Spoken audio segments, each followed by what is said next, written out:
Carlos Montanho, sou assistente social, professor da Escola de Serviço Social da Universidade Federal do Rio de Janeiro. Quero falar hoje sobre um tema muito importante na sociedade contemporânea: alienação parental e o papel do assistente social nesta área.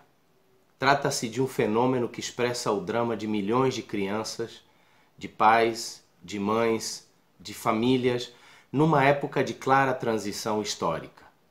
Vivemos a passagem de uma época de uma estabilidade do casamento e das famílias tradicionais para um contexto de grande inestabilidade e cada vez maior transitoriedade dos casamentos e a configuração do que se chama de novos arranjos familiares.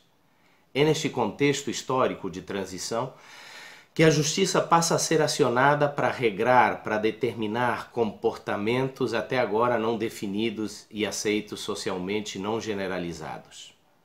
Para falar da alienação parental, é fundamental diferenciar a alienação parental propriamente dita da chamada síndrome de alienação parental. A primeira, alienação parental, constituindo uma prática sistemática, em geral promovida pelo guardião, em geral, de um dos genitores, para afastar, com claro objetivo de afastar o filho de um dos seus genitores, ou de denegrir a imagem deste último perante os filhos e perante a sociedade. Já a chamada síndrome de alienação parental constitui, segundo os autores, os efeitos, as consequências psicológicas na criança alienada que passa a rejeitar, a temer, ou a não querer a companhia do genitor alienado. A lei da alienação parental trata exclusivamente da prática da alienação parental, não da síndrome, da chamada síndrome. Os eventuais efeitos na criança não são necessários para constituir, para configurar prática de alienação parental. A lei apenas remete a os atos do alienador, geralmente pai ou mãe ou familiar que detém a guarda ou a tutela do filho, e não dos eventuais efeitos da alienação parental, a chamada síndrome, a existência de uma patologia que se desencadeia na criança a partir ou derivado da alienação parental. Ocorre que geralmente se confunde ou se identificam ambas, a alienação parental e a síndrome de alienação parental, como sendo a mesma coisa. Portanto, a síndrome de alienação parental, ser ou não uma patologia ou uma síndrome aceita pelos conselhos de psicologia, não cabe aqui e muito menos constitui uma questão central. Apenas podemos dizer que nos casos específicos a existência de patologia nos indivíduos envolvidos na alienação parental é questão relevante e objeto de perícia psicológica. Já na análise do fenômeno em geral, esta questão de se constituir ou não uma patologia é inteiramente irrelevante.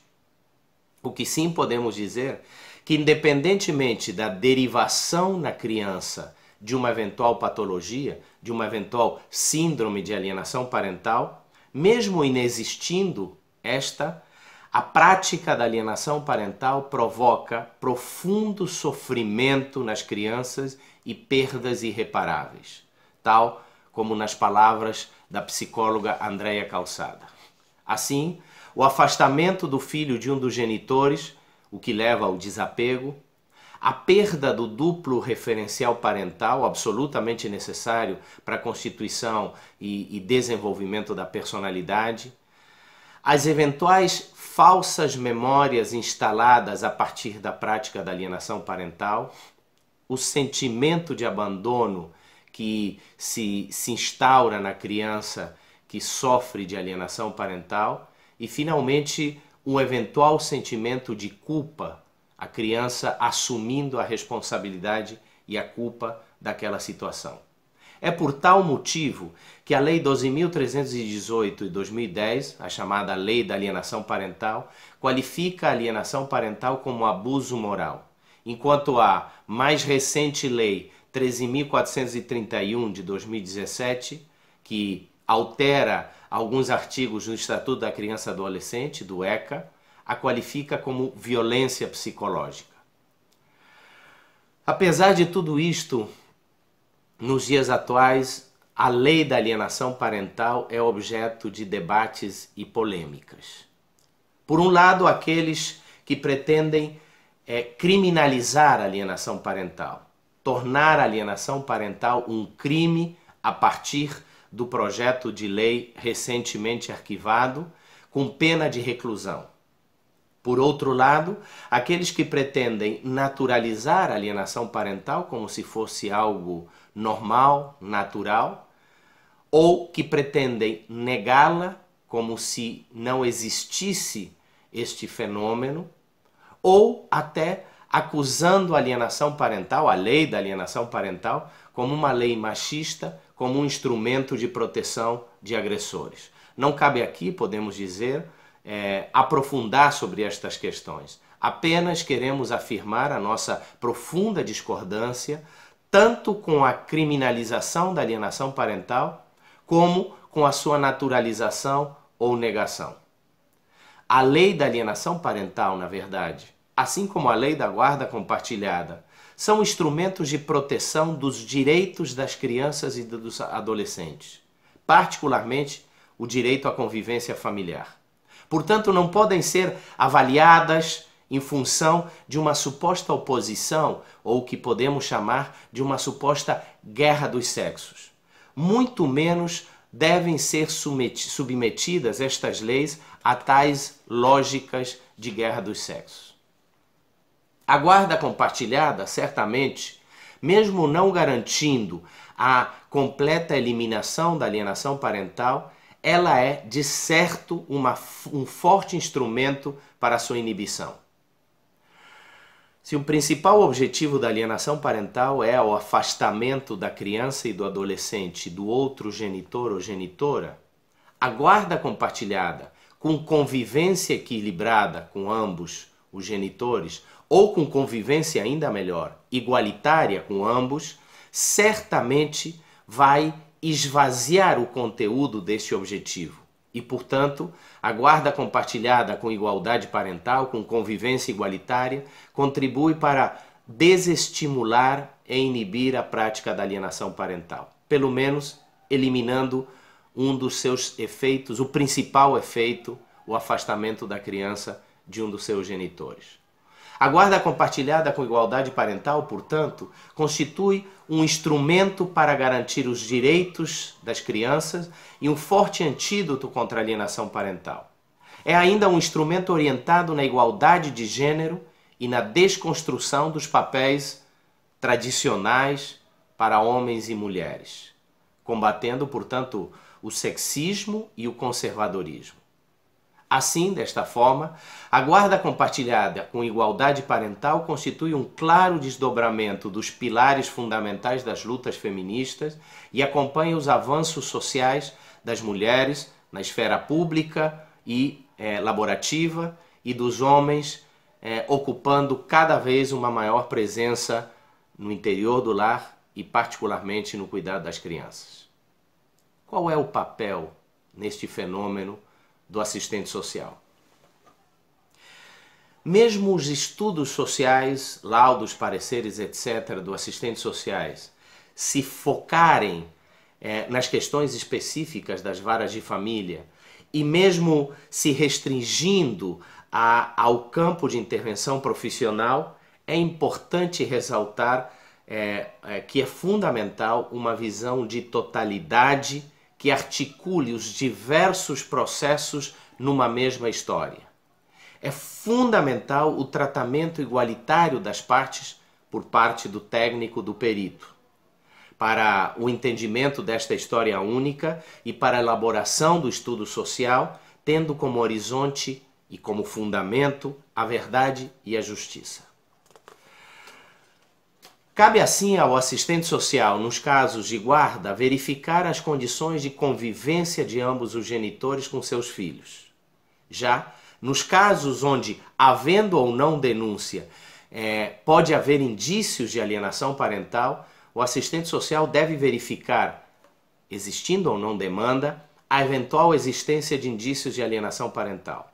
Tratar deste particular é, nos estudos sociais dos assistentes sociais, tarefa fundamental e irrenunciável. Esta não é uma questão menor. Assim, por um lado, se o estudo social desconsiderar a existência desta prática quando ela existir, estará condenando os filhos ao afastamento de um dos seus genitores, estará condenando o genitor alienado ao afastamento do seu filho, estará garantindo o sucesso da alienação parental. Por outro lado, se o perito apoiar a tese da alienação parental quando ela não existir, poderá, com seu estudo social, estar camuflando uma eventual violência física e sexual com os filhos. Se ainda aceitar como verdadeiras as denúncias de abuso físico e sexual, quando estas podem ser falsas, sem verificar, com pré-julgamentos, apenas aceitando uma versão dos fatos como sendo os fatos, pode estar garantindo e legitimando uma das piores formas e instrumentos de alienação parental, a falsa denúncia de abuso sexual, que os peritos nas varas de família afirmam constituir entre 50% e 80% das denúncias de abuso sexual, quando há disputa pela guarda, serem falsas. É uma realidade gritante e que não pode ser desconsiderada.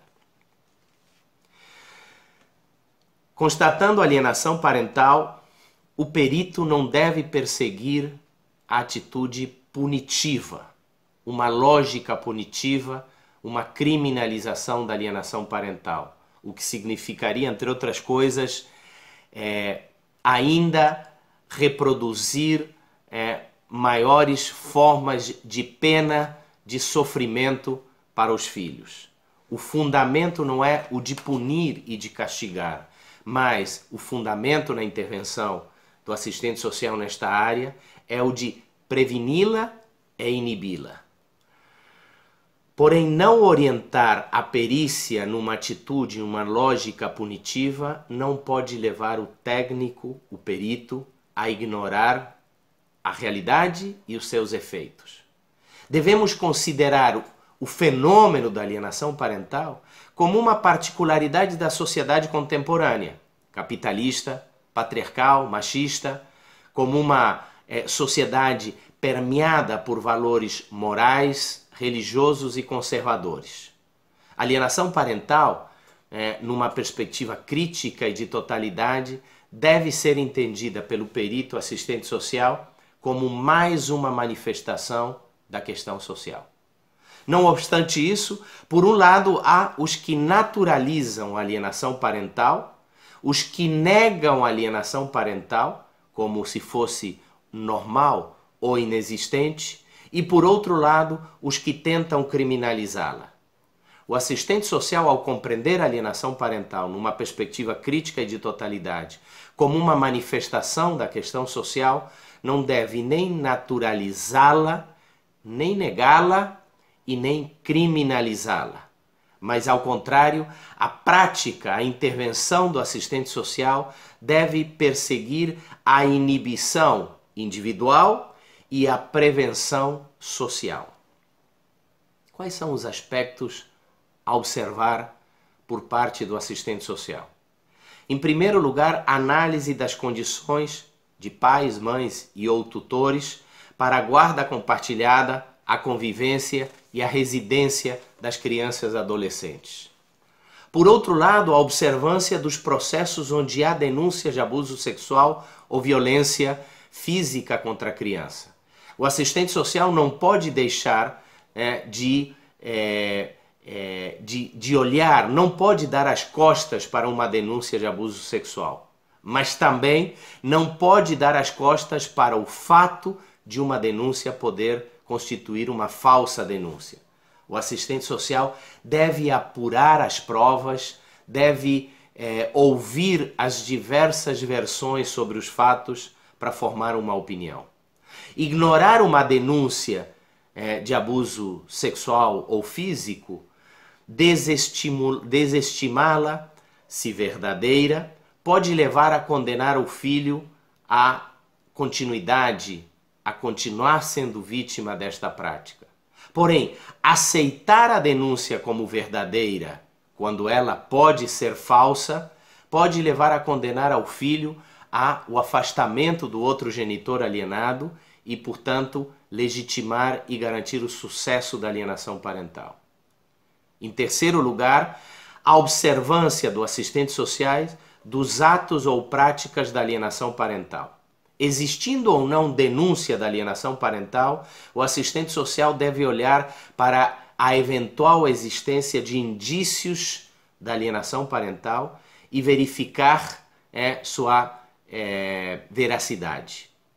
Não podemos ver como contraditórios, ou nos orientamos, observamos e combatemos a violência física e sexual contra a criança, ou nos orientamos, observamos e combatemos a violência psicológica, particularmente a alienação parental.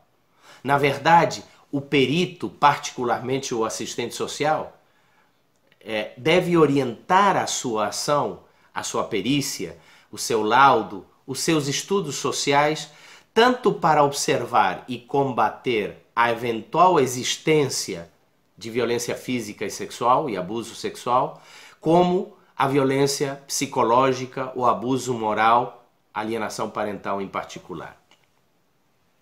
O grande desafio para o assistente social é não confundir neutralidade com imparcialidade.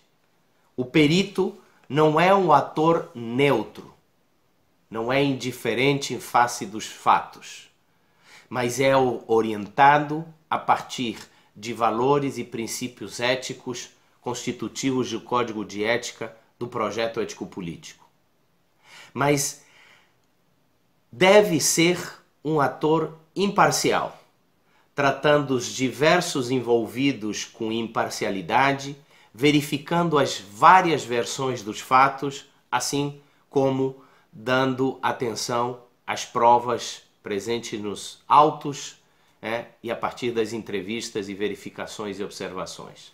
Somente esta atitude de não neutralidade, mas sim de imparcialidade, é que pode permitir ao assistente social observar e combater tanto o abuso sexual e violência física, quanto a alienação parental e a violência psicológica. Não confundindo as versões dos fatos com a verdade dos fatos. Isto não significa afirmar que sejam estes peritos os que devam comprovar a veracidade dos fatos e das denúncias. Mas quando há estas denúncias, quando elas fazem parte dos processos, os profissionais têm o desafio de apurar os fatos e não simplesmente reforçar as versões dos mesmos. Não cabe ao profissional de serviço social, como um detetive, demonstrar a verdade, mas sem sombra de dúvida, eles têm que sustentar o estudo social nos dados comprovados da realidade ou apontar indícios, mesmo que ainda eles possam não ser conclusivos, se orientando na direção da verdade e da justiça. Quando na ausência de impedimentos e na presença de condições, a guarda compartilhada com igualdade parental constitui o melhor regime para garantir e preservar o princípio do superior interesse da criança e do adolescente, para preservar seus direitos e necessidades, para preservar e defender a igualdade de gênero e particularmente a igualdade parental, a garantia do pleno exercício do poder parental de ambos os genitores, assim respeitando normas internacionais e nacionais. Normas internacionais tal como a Convenção sobre os Direitos da Criança, Unicef, 1989, da qual é signatário o Brasil e que funda a doutrina do superior interesse da criança. Ou como a primeira Conferência Internacional sobre a Guarda Compartilhada na Alemanha em 2014. A normativa brasileira, podemos citar a Constituição Federal, podemos citar o Estatuto da Criança e Adolescente, o ECA, o Código Civil, assim como leis específicas, tal como a Lei da Alienação Parental e a Lei da Guarda Compartilhada. E ainda, os princípios que norteiam a prática profissional, presente no Código de Ética do Assistente Social e no Projeto Ético-Político do Assistente Social. Trata-se, portanto, de um caminho na defesa da igualdade de gênero, do pleno exercício do poder familiar, do poder parental e dos direitos das crianças e adolescentes. Trata-se do caminho da pacificação das relações familiares. Constitui ainda uma lógica inibidora da prática da alienação parental, mas não criminalizadora. Estamos falando, assim, de uma intervenção profissional dos assistentes sociais em questões ligadas a direitos humanos e, particularmente, aos direitos da criança e adolescente. É neste sentido que, sustentados nesta normativa internacional e nacional e nos princípios e valores do Código de Ética Profissional, o assistente social deve se orientar na direção da guarda compartilhada, assim como no combate tanto às formas de violência física e abuso sexual, como de alienação parental, enquanto violência psicológica ou abuso moral, como horizonte ético-político da intervenção profissional do assistente social. Espero, com estas breves reflexões, poder contribuir com as reflexões de todos. Muito obrigado.